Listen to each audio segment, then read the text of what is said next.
My countrymen, good evening.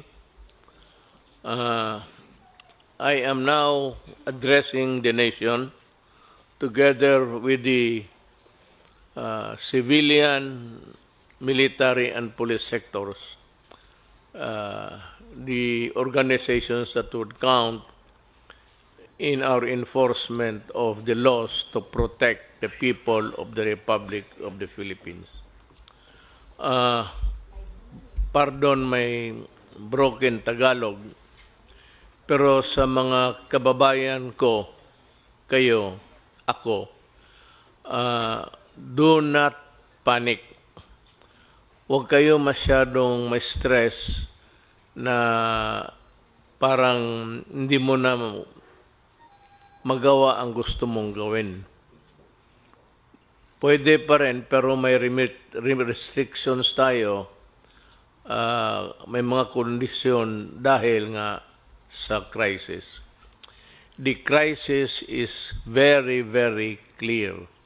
COVID-19 is spreading all throughout the country, including the Philippines. Ang ano natin dito is there is no cure.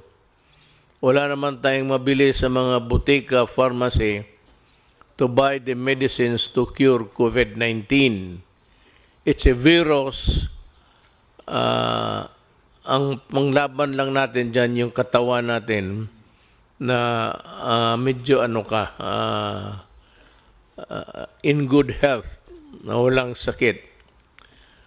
Yung medyo may mahina, make yourself healthier by whatever means, maybe food, vitamins, but most of all, try to obey what government is suggesting or ordering you to do. Huwag kayong matakot, huwag kayong manervyos, pero wala pang sabi ko mga antidote nito. It would only come in a form of a vaccine. Kagaya ng kagating kayo ng aso, tapos there is the tawag nilang rabies or rabies, if you may, pang-away. Sarili rin niyang it's a form of their germs, mutate lang to fight, to warm our bodies, magbigay ng signal sa katawan natin na merong mga germs na pumapasok sa katawan mo, and the only way to fight it is to yung mga sundalo na tawag nila antibodies, yung pang-away mo sa mga madudumi, mga kagaw, germs, sila yung ma-alert at sila yung papatay ng virus. But until now, wala pa ho yan. So, nandyan na yan. It's a serious one. It is true. Huwag ninyong maliitin. Do not minimize it. I said, but do not kill yourself with worry, because government is doing everything possible to make it at least controllable. But kung kayo po ay mag-cooperate, pag hindi kayo na-cooperate, the problem would start, and it would start with you and end with you pagka ganon. So, yung mga sinasabi na social distancing,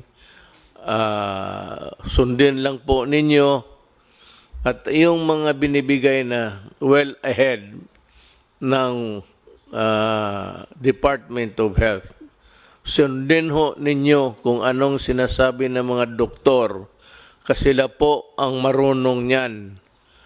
Ang military, ako, lahat, na hindi doktor, walang alam, wala kaming maitulong sa inyo. It's only the medical people and medical experts who can help us. So listen to them. Dito sa atin, it's Secretary Doke, and Secretary Doke would articulate kung anong nalaman niya, anong bago na pumasok na impormasyon, and he would tell us what to do. So it's very important to give credence to what he says. Ang importante niyan, sumunod kayo. At meron ho kaming itong task force, interagency to, kasali na ang military pati police, kasi kailangan namin ang tulong nila kung sakali man lalala talaga to. Maybe this would create a public disturbance, disorder, but tingin ko hanggang dyan lang naman. Kasi, I know that you want to follow because you want to help everybody, including yourself and your family.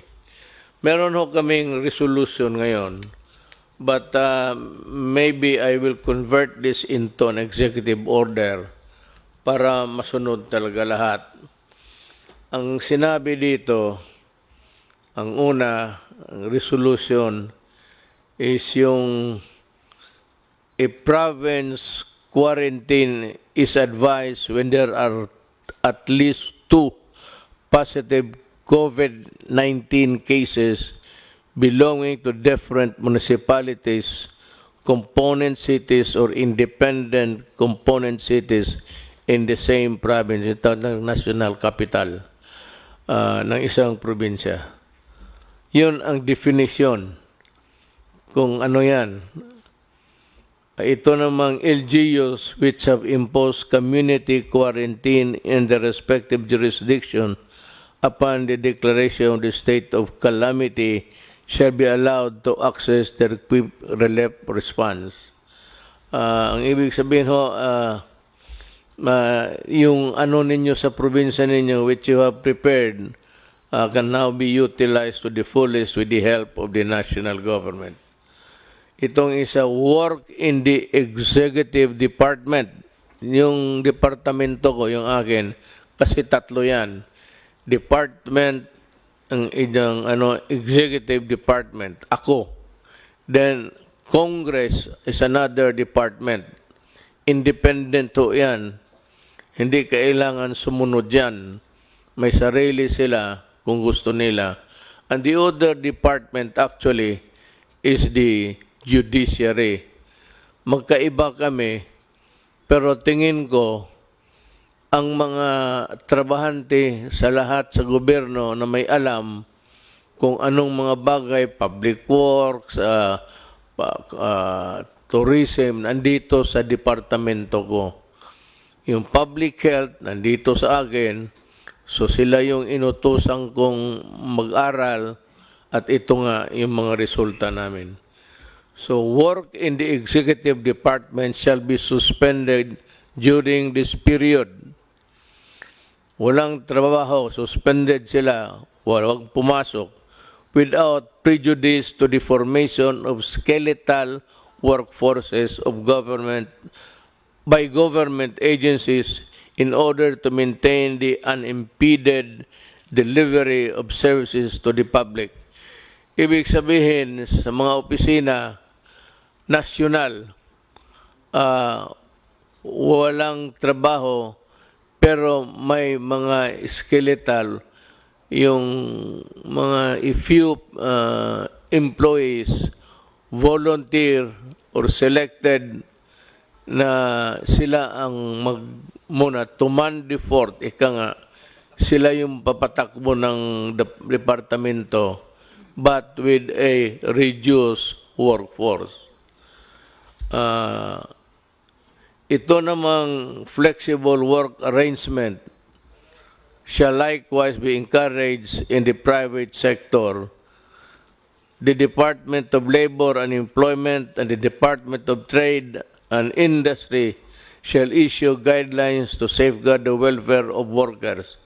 all manufacturing, retail, and service establishments are advised to remain in operation during said period, provided that strict social distancing measures are required to be observed by the respective management.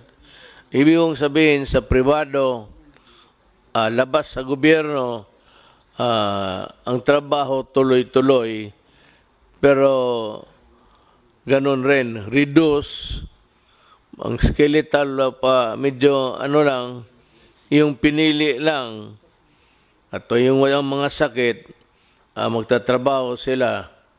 But ang may-ari ng factory o anong klaseng negosyo mo, warehouse, see to it that they are taken care of by their mga management.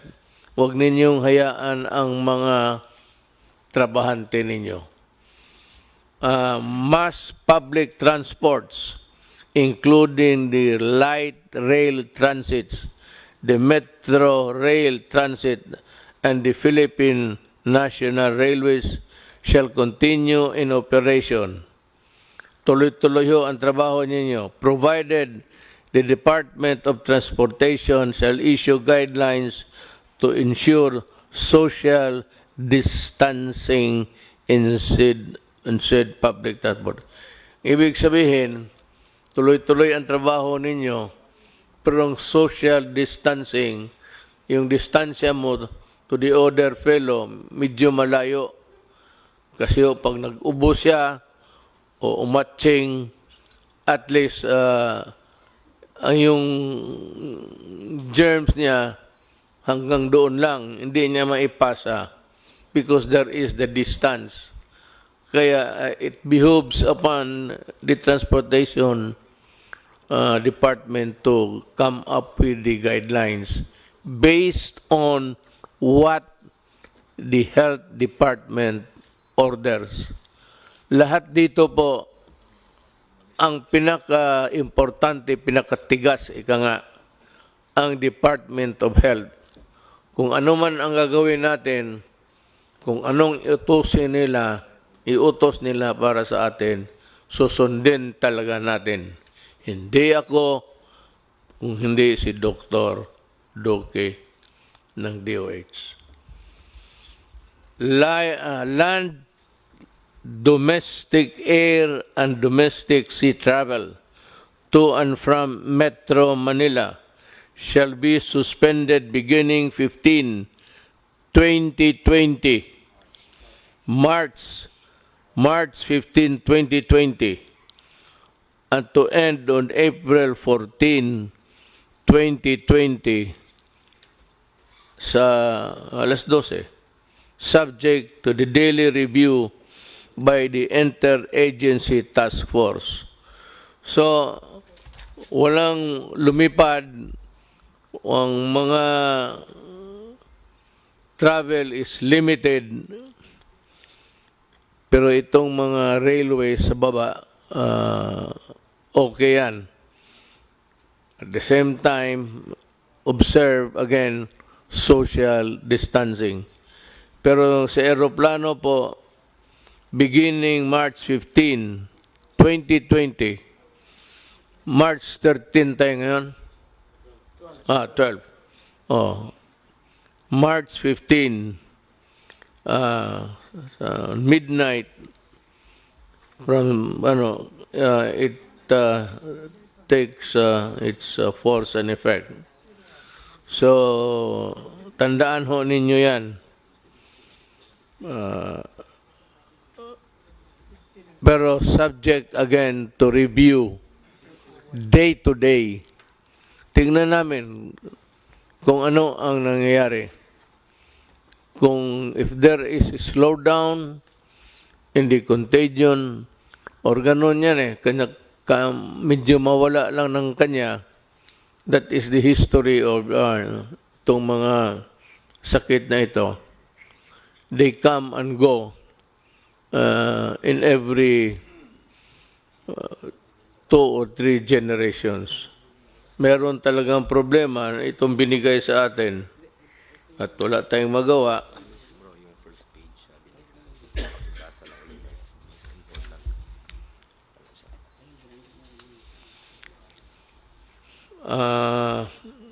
ito yung talagang trabaho nila.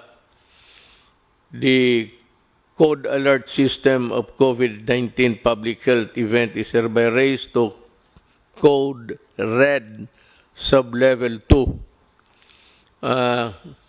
The Department of Health has to explain to the public itong wherewithals ng Code Red Sublevel 2, I think, which is the highest sa prescribed ng WHO.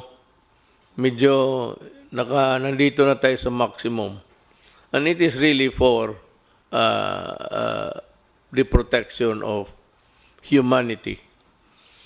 The recommendations of the Department of Health Technical Advisory Group in imposing stringent social distancing measure in the National Capital Region are adopted for a period of 30 days from the issuance of this resolution, with salient points, yung mga importante, of which are as follows.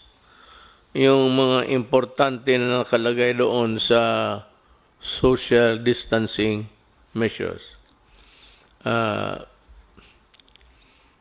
The suspension of classes in all levels in Metro Manila is hereby extended until April 12, 2020. It's almost about a month. Ngayon, so walang klase, pwede kayong magbakasyon dyan lang sa bahay. Avoid, I'm sure may mga bagay-bagay dyan sa bahay na hindi pa ninyo nakita. If I were a student, estudyante ma rin ako noon, I would avoid yung mga bar, ano dyan, mga nightclub, maraming tao, where people congregate, tapos nandyan malapit kayo. Mag-ubo yung isa, mapasa niya. Pag nakuha mo, nag-ubo ka, pasa mo rin doon sa kabila. So try to avoid people, crowds. Yun, for your own protection. Huwag kang, may mga tao kasi, na magsabi, wala yan. Kung patay ka, patay. Tama. Pero kung patay, patay ka rin talaga. Wala rin tayong magawa. So, kaawa naman ang nanay, pati tatay ninyo. So, better just stay within the premises of the house. If I were you, alam ko na kung anong gawin ninyo. Bili kayo ng cellphone na marami. Wala naman kayong ginawa kung hindi magtulbok-tulbok rin dyan eh. I mean, everywhere that I look. Dito sa walang pakialam ang tao. Sige, nandoon na sa cellphone. So, we are reduced to a one village. Di mas malapit. Instead of talking, you have your cellphone. And that is a benefit which was not given us during our time.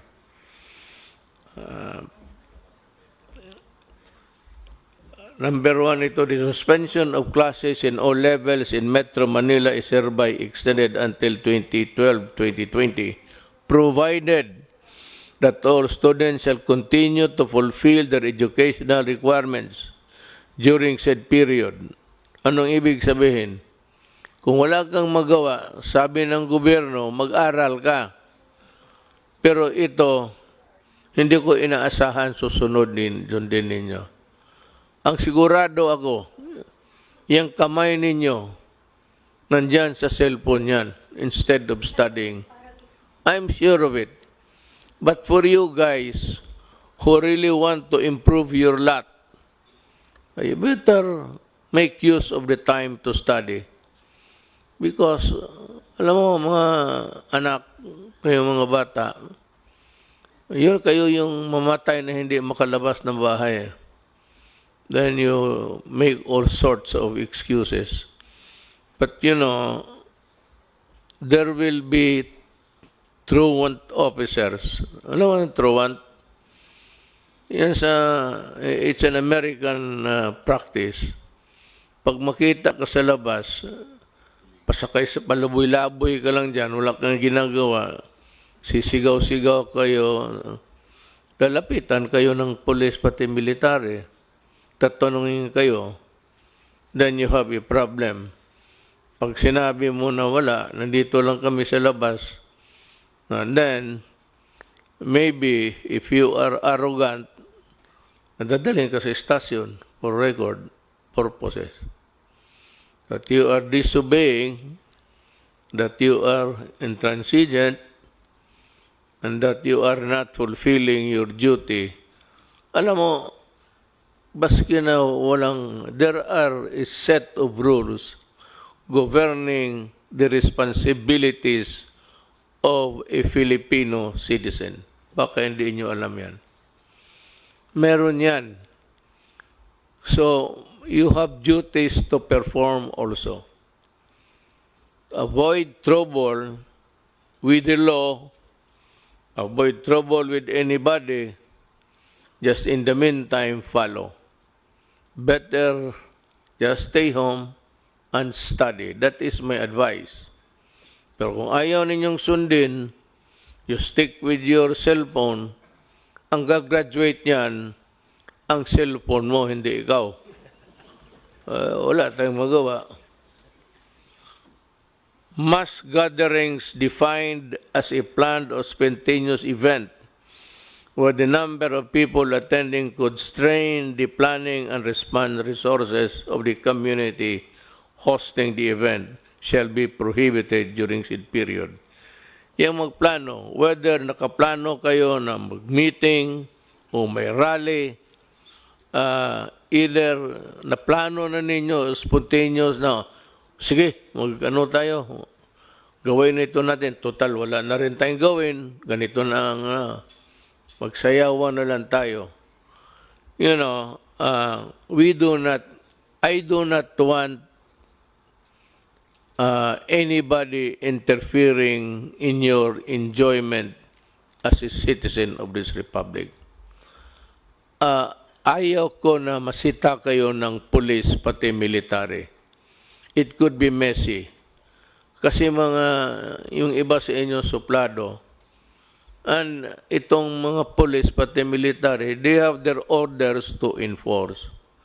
So that if you are in this category of a grupo kayo tapos magmalapit, yung social distancing is no longer obeyed, and you are violating the rules, and if you insist, it is one of a just mere confrontation to something like disobedience, which is punishable under the revised penal code.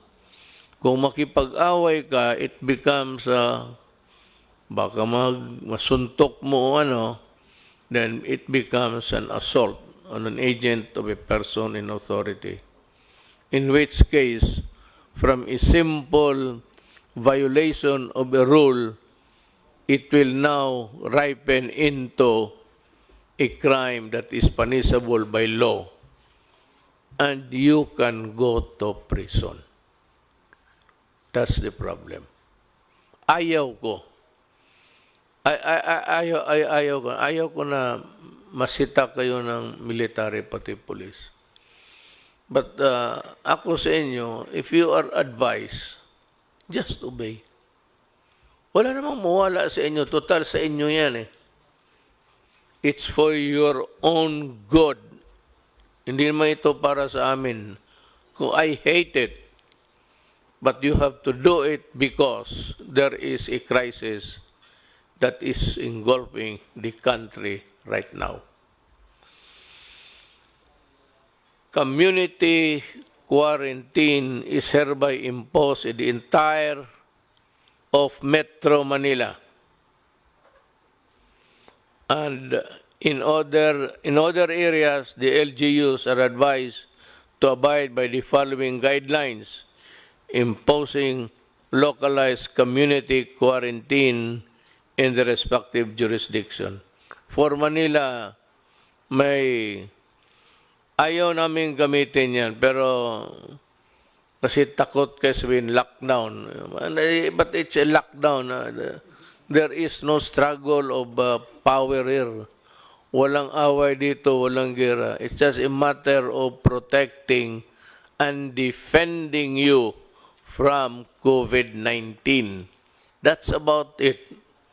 It has nothing to do with the power of the military or the power of the police, nor or my power of this guys beside me.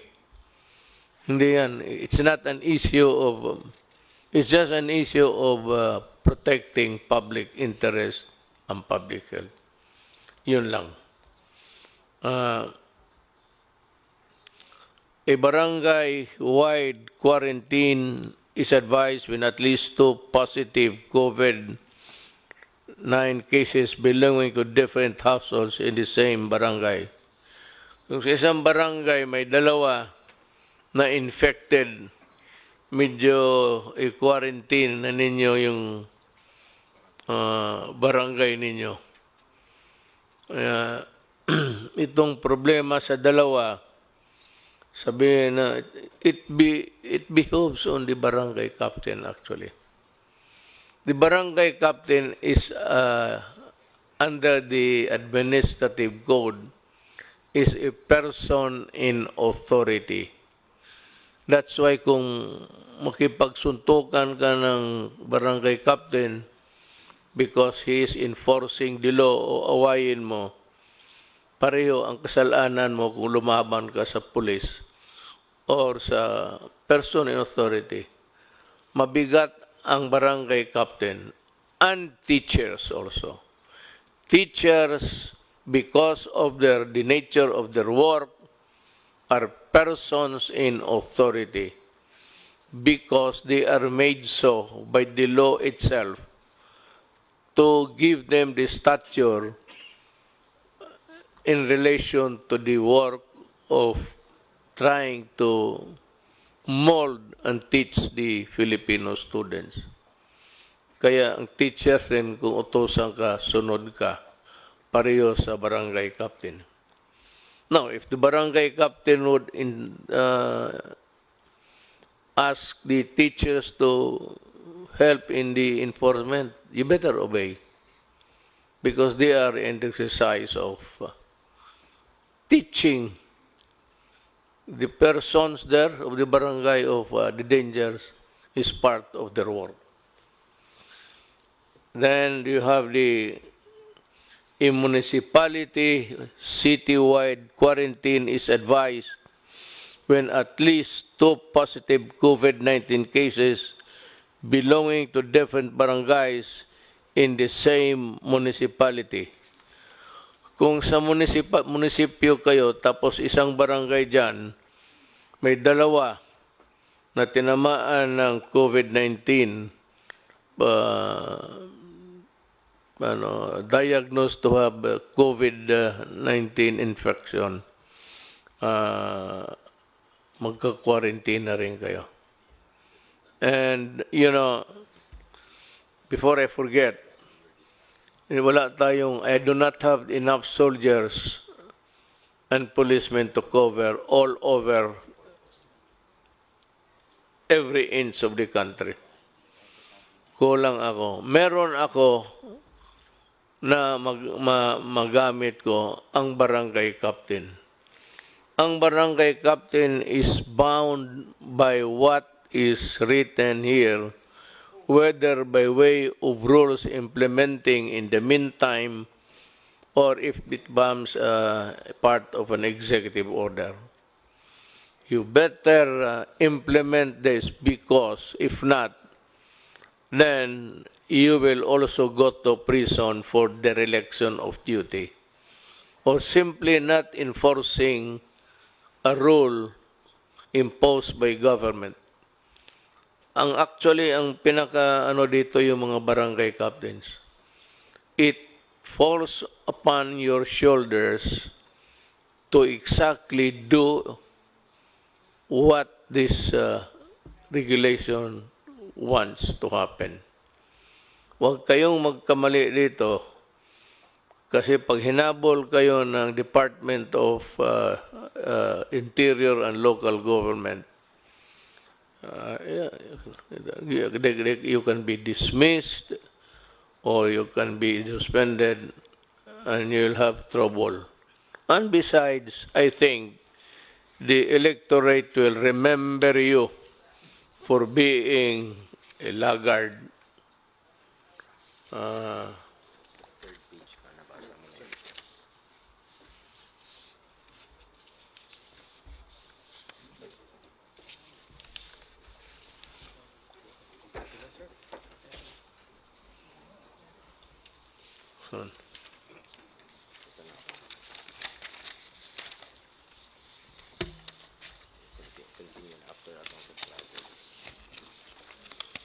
Kita mo si Senator Go. Siya lang ang working hard talaga.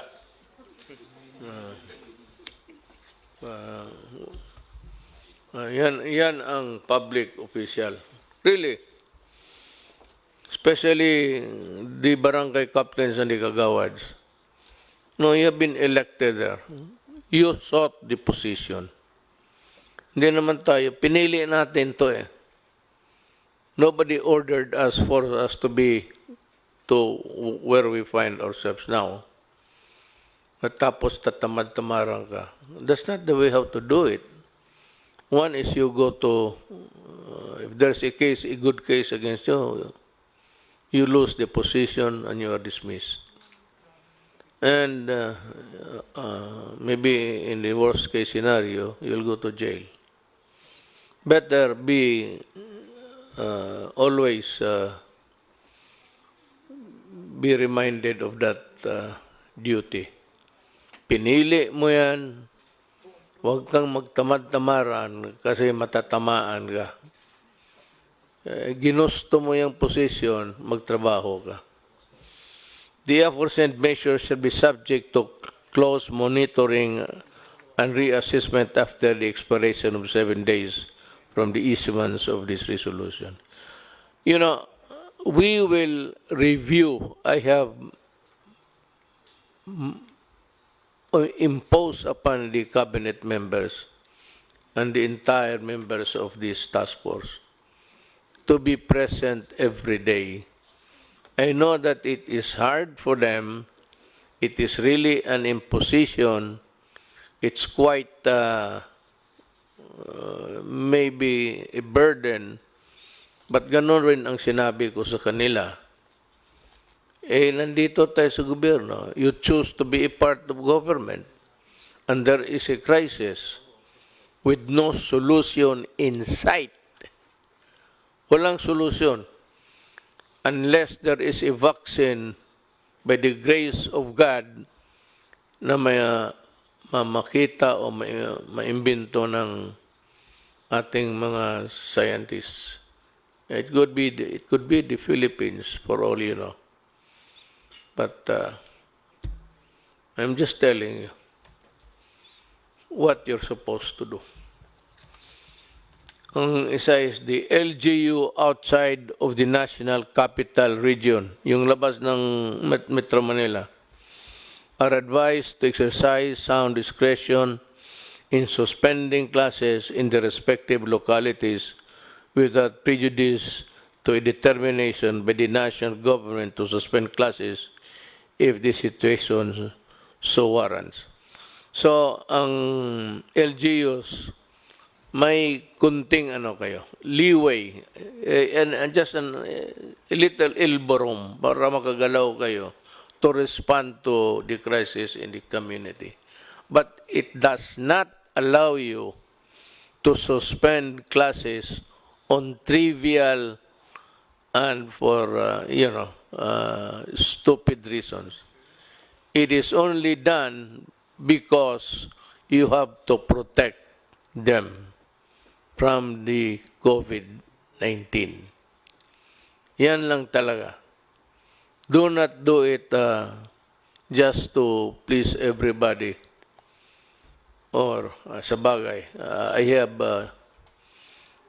full faith and confidence in our supervisors, teachers. I'm just saying that please do not do it the way others would want it to happen. Mas maganda yung walang klase, walang ganon. Wag mong gawin yan because in the following statements, the Philippine National Police and the Armed Forces of the Philippines, in coordination with the Interagency Task Force, shall be called upon to ensure effective and orderly implementation of the above measures. Hindi ito martial law. It is not a martial law. It's not even something extraordinary. But what is sought to be solved here is again, walang iba except to fight the virus and to exact compliance. Mas mabuti talaga yung maniwala kayo. Now, ang sunod, a meeting shall be conducted daily by and between the secretaries of the number of agencies of the IATF, that is the Interagency Task Force, sa COVID, including the Cabinet Secretary, Secretaries of National Defense, Environment, and Natural Resources, Trade and Industry, Social Welfare and Development, Education, Agriculture, the Chiefs of Staff of the Armed Forces of the Philippine Navy, Philippine Air Force, and Coast Guard, because in a total breakdown, I would need their help to carry on with the governance. Kailangan ko sila. Not to fight with you guys. Huwag kayong matakot sa sundalo ninyo. Sundalo ninyo yan. Ang armed forces is there to serve you. Sila yung sundalo ninyo. So huwag kayong matakot kung nandyan sila sa utos ng mga civilian authorities. Yung mag-utos sa amin, Department of Health Secretary lang naman . So, but when he says to the military and the police, you have to implement this. Obey them because they have the imprimatur of the civilian authorities. Huwag kayong do not try to play with martial law, military.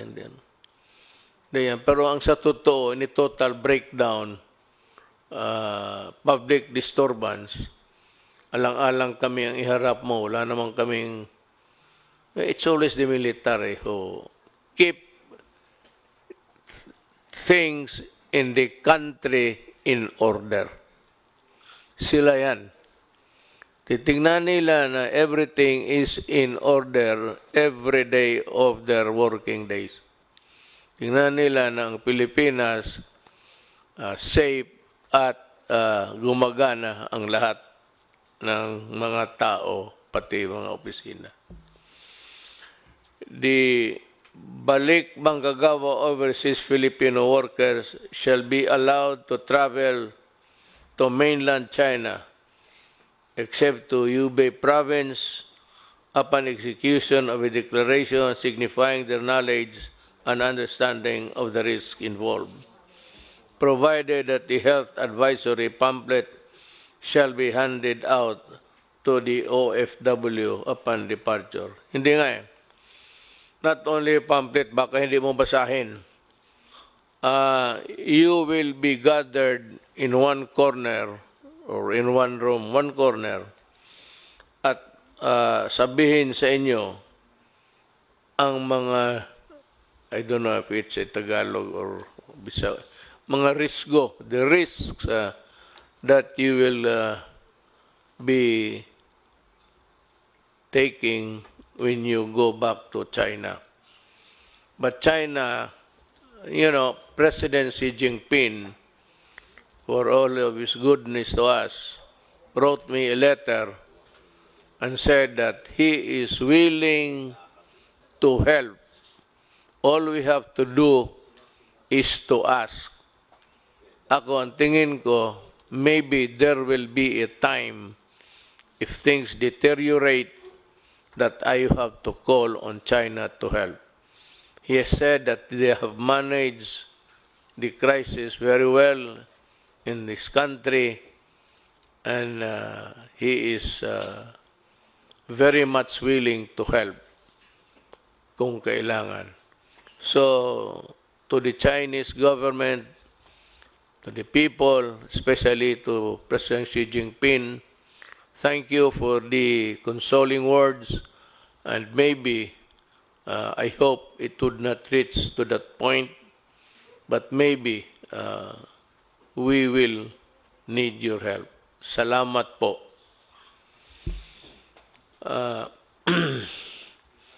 The entry travel restriction shall be imposed upon those traveling from countries with localized COVID-19 transmission, except for Filipino citizens, including their foreign spouse and children, if any.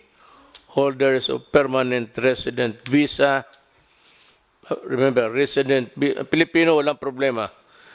Holders of permanent resident visa and holders of diplomatic visas issued by the Philippine government. Yung travel dito ang gustong pumunta,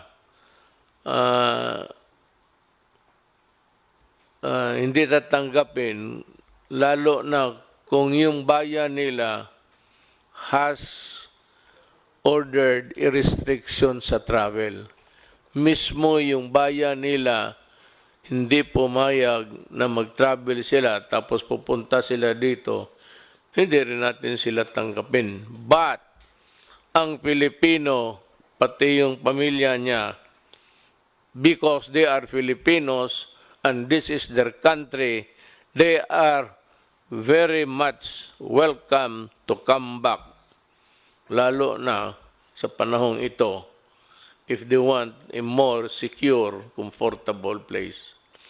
Now, with regards to itong mga diplomat, hindi naman kailangan papasokin yan sila. Total, kung sabihin lang rin sa kanila, huwag kayong lumabas dyan sa embassy ninyo. Huwag kayo magpasyal-pasyal, dyan lang kayo. Kasi baka kayo pa ang magdala ng sakit ng ulo sa aking bayan. I don't mind Filipinos giving me a headache, but I certainly do not want anybody other than Filipinos to be giving me headaches. So, yan ang yun ho ang maibigay ko sa inyo na payo. You might, sometimes it's a convoluted thing to listen, pabalik-balik. Ang simple lang yan. The purpose to protect and defend you. From what? From COVID-19. Then what is the purpose of government? The purpose of government is see to it that things are in order. To do that, if things deteriorate, I said, the military and the police will maintain order. Kaya nga tawag niyan, peace and order. There has to be a peace, and that peace, nakalagay na, orderly. There must be order in the country, and that is all. The purpose is to, I said, guard your well. Sumunod lang tayo, lahat ng bayan ng buong mundo nauna pa sa atin. Tayo tinitignan lang kasi mabilis sa kanila. In Italy, it's 1,000 a day sila ang pasa ng contagion. Dito sa atin, medyo maliit pa. Pero numbers in a crisis can be, cruel. But overnight, makita mo, meron ng talagang mabilis na. So what we are trying to control is people with COVID na tapos yung ilayo natin yung healthy ones, sila yung i-target natin, not for anything but for their own good. They will be asked to maybe go to the hospital and seek treatment. Yung mga test ng test diyan sa para sa kung may infection ka o hindi. Libre yan. Libre, no? Libre, walang bayad. Wag naman kung healthy ka, no need. But if you are experiencing ubo, itong na ubo, tapos pag ubo mo, masakit yung likod mo, the lungs. Ang lungs mo ang titirahin dyan eh. And if it's too late, hindi na kaya ng antibiotics yan. It starts with a virus. The virus weakens your body. And it weakens your body, lahat na papasok, then it will kill you. Putang ina itong virus na ito, walang ginawa, ganun. Papasok sa katawan mo yan, just like AIDS, makes you weak, then it allows other germs to come into your body, and you get sick, usually pneumonia yan. And it's virulent, so seek treatment as soon as possible. But we are here to serve you, and every day we are meeting and in contact with the rest of the country. Meron tayong struktura. The structure really, people are asking, what is your preparation? What's the structure? My God, yung structure natin is itong health. Meron yan silang regional all over. Then meron yung city health, provincial health. But yung national, yun yung mga regional health centers. They are already well equipped and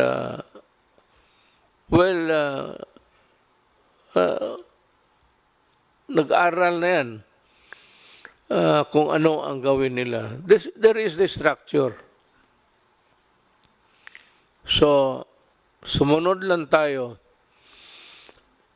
at hinihingi ko sa inyo kunting pasensya lang. It's for your own good. Para sa akin, kung ayaw mo na, baka ako ang mamatay, hindi ka maawa sa akin dahil sa kalokohan mo ayaw mong sumunod. So, let's help each other at this time of our life because everything is placed in jeopardy. Delikado talaga. Totoo ito, crisis talaga ito. Kasi walang gamot. Okay? Salamat po. Thank you for listening.